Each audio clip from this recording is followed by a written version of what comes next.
ఎన్నో విషయాలు అటు భక్తిపరంగా, ఇటు రాజకీయ పరంగా, ఆస్ట్రాలజీ పరంగా చాలా విషయాలు మనం మన ఛానల్‌లో మాట్లాడుకుంటూ ఉంటాం. అయితే మాసం మారింది అంటే ఖచ్చితంగా ప్రతి ఒక్కళ్ళు చాలా వరకు చూసేది రాశి ఫలాలే. ఇక మేషరాశి మొదలు మీనరాశి వరకు వివిధ రాశుల యొక్క ఫలితాలు ఏ విధంగా ఉన్నాయి?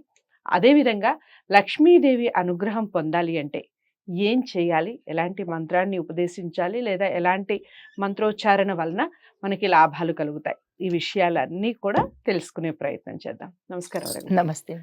రఘుప్రియ గారు, ఇక తదుపరి రాశి కుంభరాశి. కుంభరాశి వారికి ఏ విధంగా ఉందండి ఈ జూలై మాసం?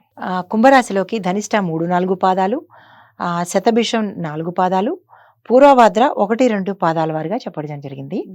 ఈ నెలలో వీరికి వాతావరణం అంటే అనుకూలమైన వాతావరణం ఉంది. తర్వాత వృత్తి ఉద్యోగాల పరంగా సమస్యలను అధిగమిస్తారు. మానసిక సమస్యలు ఏవైనా ఉంటే కనుక తొలగిపోతాయి. సన్నిహితుల నుంచి ఆహ్వానాలు వస్తాయి. విలువైన వస్తువులు మాత్రం కొనుగోలు చేస్తారు. వ్యాపారంలో సమస్యలు ఉన్నప్పటికీ కూడా ధైర్యంగా ఎదుర్కొంటారు. సమస్యలు ఉన్నా కానీ ఎదుర్కొనే అవకాశం ఉంది.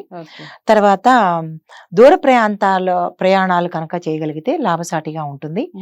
తర్వాత సంతానం యొక్క విద్యా విషయాలపై శ్రద్ధ చూపిస్తే కానీ వాళ్ళు పైకి రాలేరు.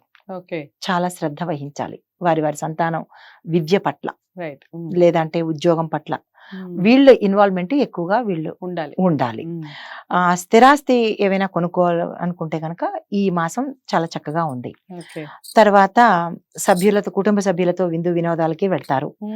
తర్వాత ఆర్థికంగా వీళ్ళకి బాగుంటుంది. ఆధ్యాత్మిక పరంగా కూడా వీళ్ళకి మంచి గుర్తింపు, గౌరవం ఉంటుంది. తర్వాత ఏలినాటి శని ప్రభావంలో ఉన్నా కానీ శుభమైన ఫలితాలే వీళ్ళకి, అన్ని శుభ ఫలితాలే జరుగుతున్నాయి. కాకపోతే ఇంకా కొంచెం అంటే ఇందాక మనం అనుకున్నాం కదా, కొంచెం డిస్టర్బెన్స్ ఉందని. ఆ డిస్టర్బెన్స్ పోవడానికి, పిల్లలు మీ మాట వినడానికి, మీరు చెప్పింది చేయడానికి ఒక చిన్న పరిహారం ఏంటంటే, కాకులకి అది నల్ల నువ్వులతో బెల్లం కలిపిన ఉండల్ని పెట్టడం ఒకటి, నల్ల కుక్కలకి బెల్లంతో చేసిన గోధుమ పిండి రొట్టెలు నల్ల కుక్కలకి, ఈ 2 చేయగలిగితే అలాంటివి చేసుకుని పెట్టుకుంటే బాగుంటుంది. అదే మీ మాట వినేటట్టుగా. కొంచెం వ్యాపారంలో కొంచెం డిస్టర్బెన్సెస్ ఉంది కాబట్టి ఈ 2 దాటడానికి ఈ చిన్న పరిహారం చేసుకుంటే సరిపోతుంది. కుంభరాశి వారికి అదండి, కొన్ని ఏరియాస్ లో పోలలు అంటారు, బొబ్బట్లు అంటారు, ఇలాంటివి నల్ల కుక్కలకి పెట్టడం. అలాగే మీరు కాకులకి ఏదైతే చెప్పారో నల్ల నువ్వులు బెల్లం కలిపి పెట్టడం, ఇలాంటివి పరిహారాలు చేసుకుంటూనే వ్యక్తిగత జాతకాలని పరిశీలించుకోండి.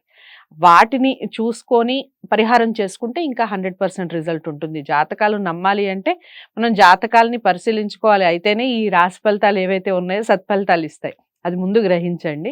సో ఏదైతే మీరు చూయించుకొని జాతకాలని మీరు పరిహారం చేసుకుంటారో దానికి తగ్గ రిజల్ట్స్ అనేవి ఉంటాయి.